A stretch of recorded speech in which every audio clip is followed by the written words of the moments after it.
Okay, welcome everyone. This is the Electron Covalent Bonding Part 1. So let's just go into it.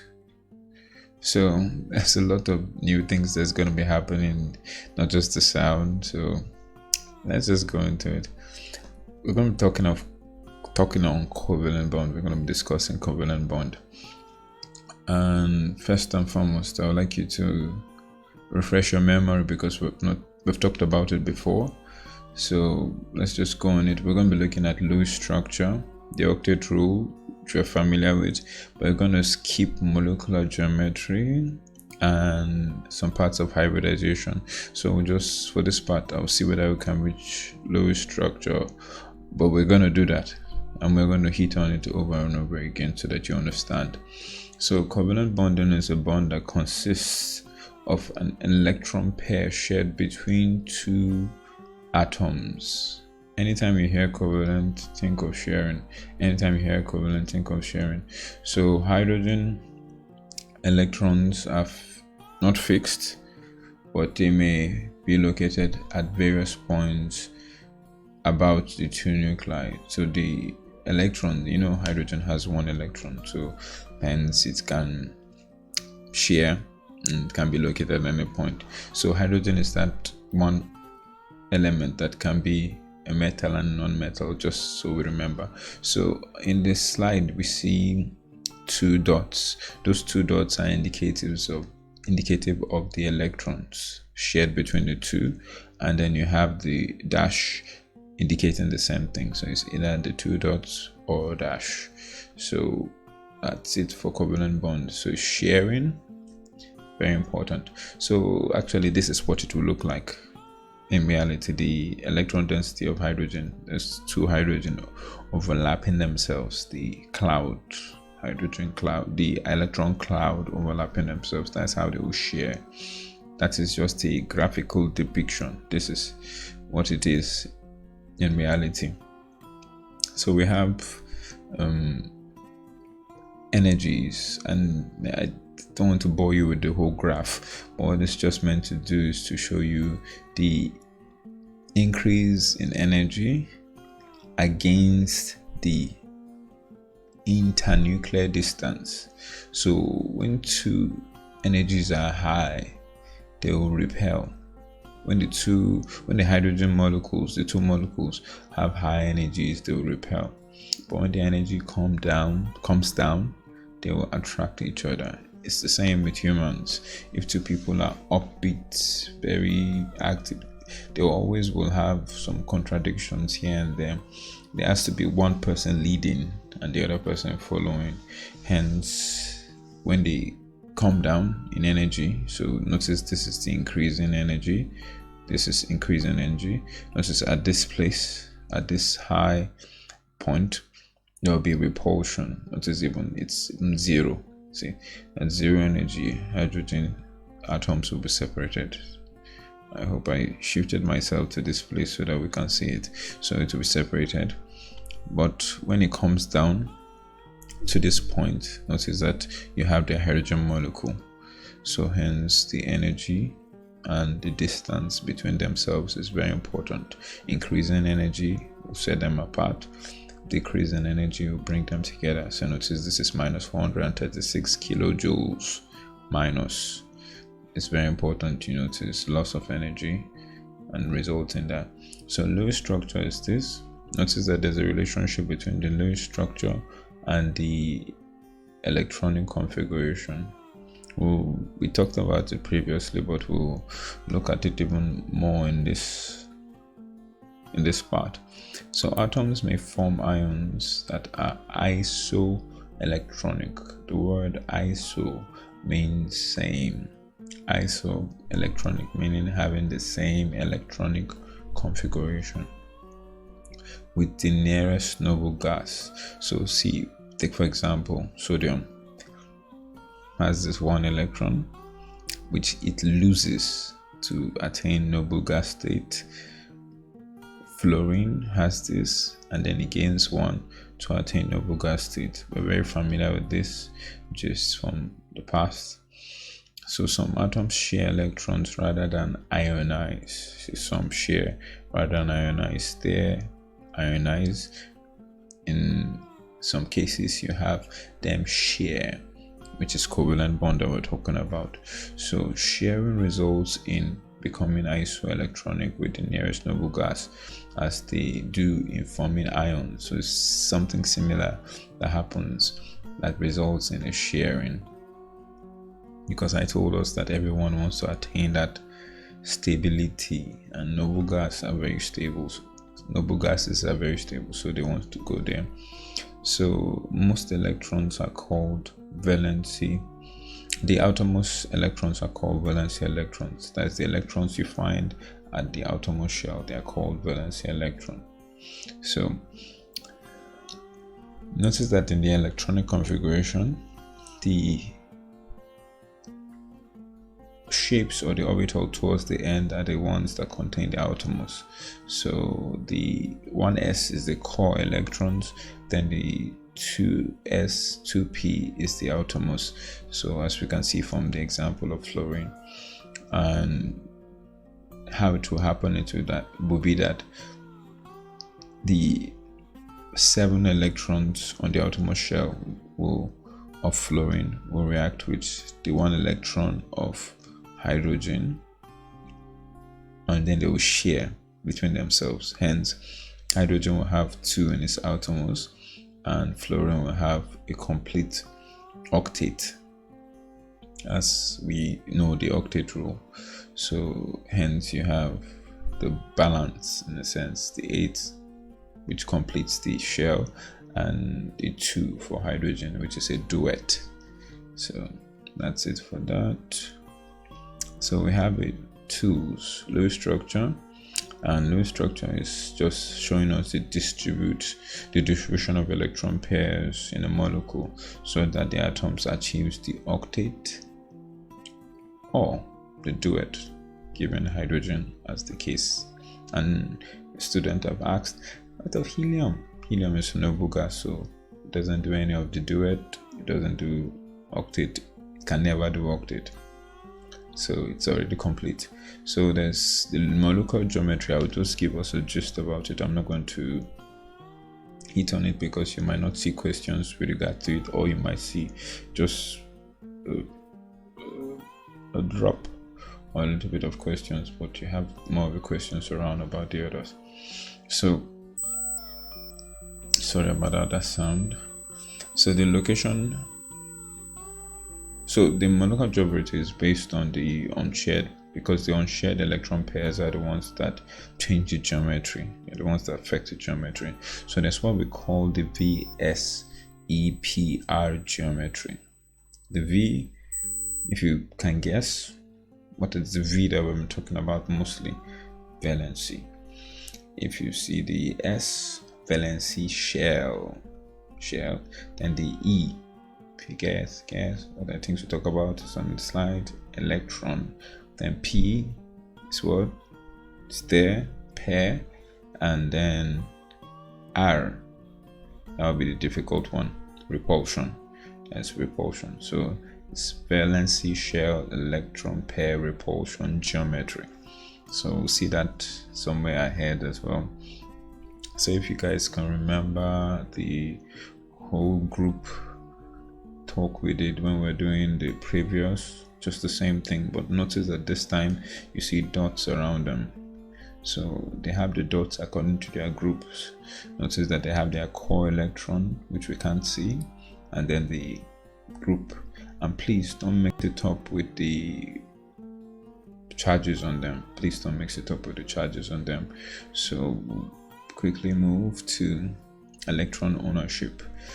Electron ownership is like your land ownership, your car ownership.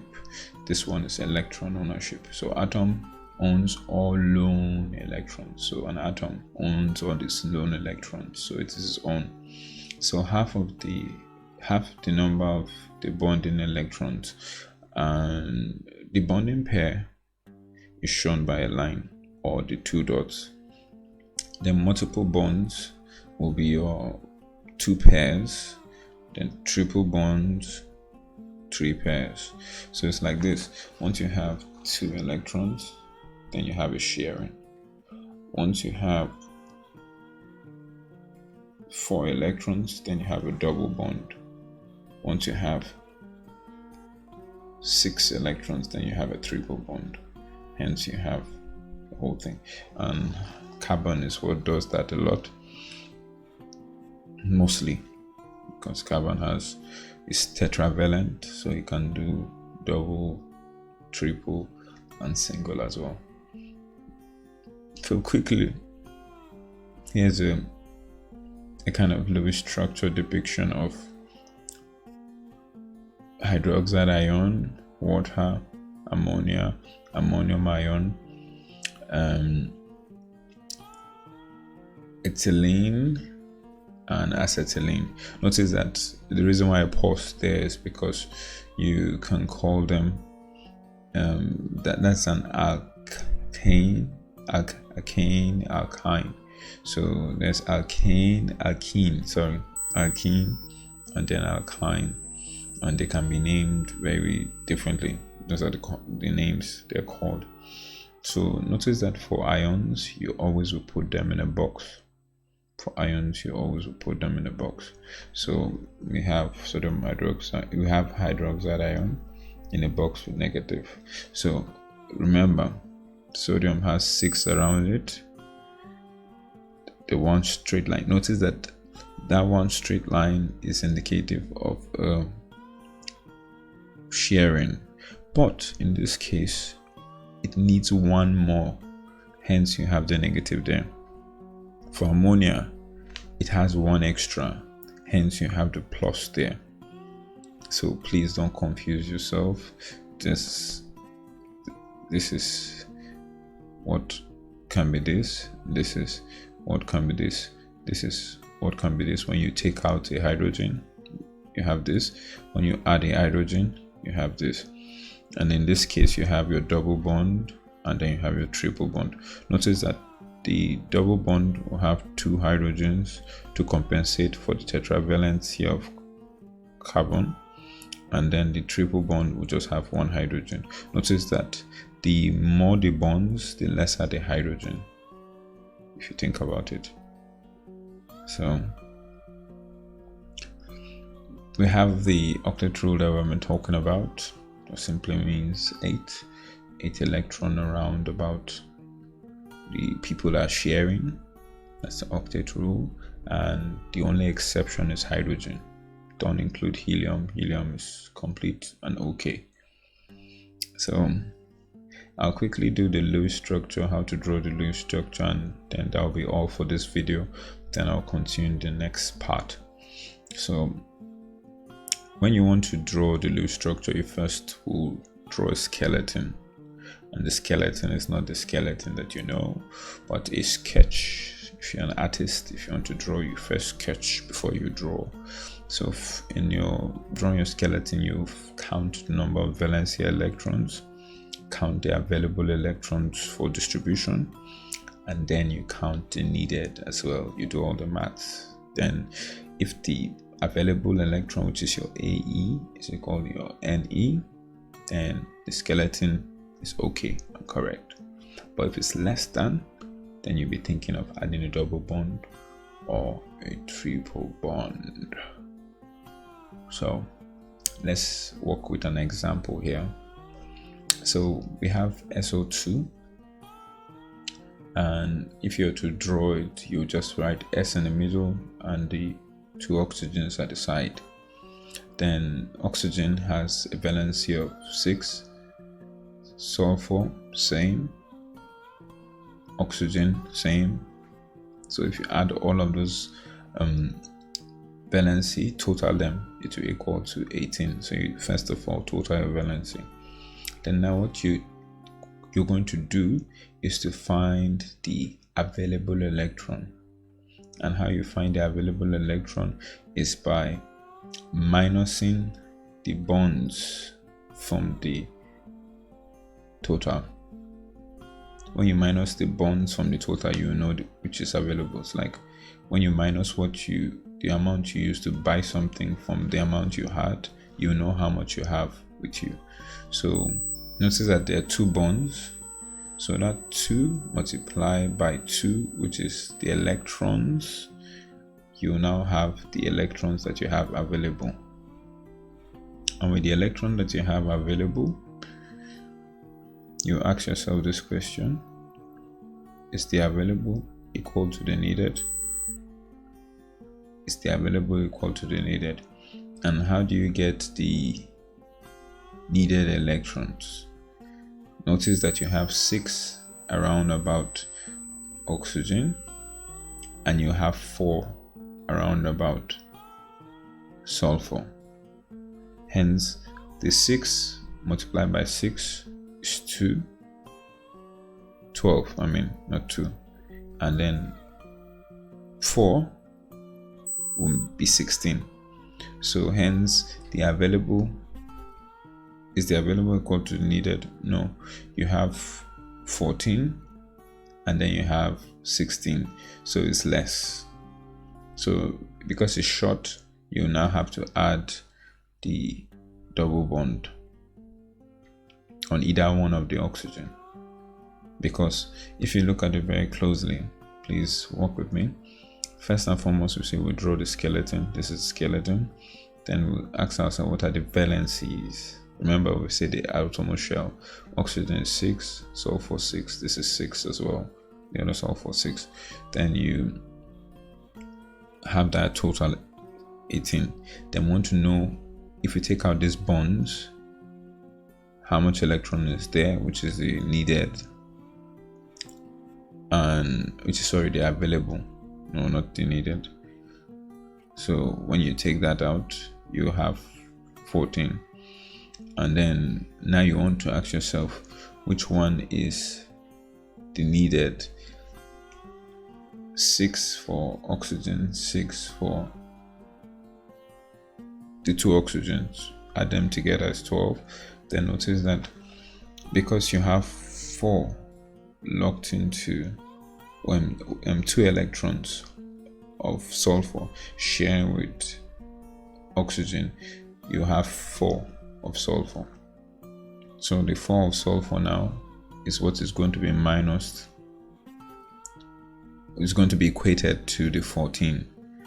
The 4 of sulfur plus the 12 of oxygen will give you 16, and the 16 against the 14 will show us that it's short. Then we'll add the double bond, and that's how you can balance it effectively. Notice that with the double bond, you have double bond on one oxygen, you have 4 electrons around that one. The other will have 6 around it. Hence, you have an octet around it. So 6 electron here plus the 1 bond of 2 electrons, 8. Then 2 electrons plus the double bond and 1 electron, 8 as well. Then the 2 lone pairs, which is 4. Then the double bond is 8. So you have balance. You have balance. Sorry about that. You have balance. So hence, that's how we resolve that. So we have an example that we should look at, and we'll look at this example quickly, and then that'll be it for this lecture. I will do the part 2 afterwards. I think we can make do with this. Do the part 2 afterwards. So you have a loose structure of hypochlorite ion with your oxygen and your Cl minus. That's your hypochlorite. And then you have ethane, it's a C2H6. So the question is, what is the low structure for this? Notice that with the ion, you put it in the box and put the charge. So oxygen has 6, chlorine has how many? 7. It needs 1 to make it 8. So let's just look at it and see. So this is what it will look like. So the 6 plus the 7 plus 1, which is negative 14, and then notice that you have the available electron equal to the valence electron minus 2. You have a 14, then minus 2 for the bond, which is 1. 2 times 1 is 2, so it's going to be 12. So notice that you have 14 and 12. So the 6 plus 6 is 12. Notice that your available is equal to your needed. Hence, you have everything in order because you added a charge, negative charge there. So it's going to be a line, and then you draw the dots around it. Then that's it with the bracket. Include the bracket. Sorry. Always when you have an ion, include the bracket. Then for ethane, we'll just go into it. This is straightforward because you have 4, and then the ones around. When you do that all, you have 14. And it says that 1, 2, 3, 4, 5, 6, 7. 7 times 2, 14. 14 minus 14, 0. Hence you have everything intact. Just draw lines all through and connect them, and that's it. So your AE equals to your NE, and that's it. This just helps us to solve it, but naturally if you know it, you already know what the answer is. So that's it for this. So in the next lecture we're going to look at resonance, and by that time I hope you should have been good with your Lewis structure. So that's it for this lecture, and see you guys in the part 2.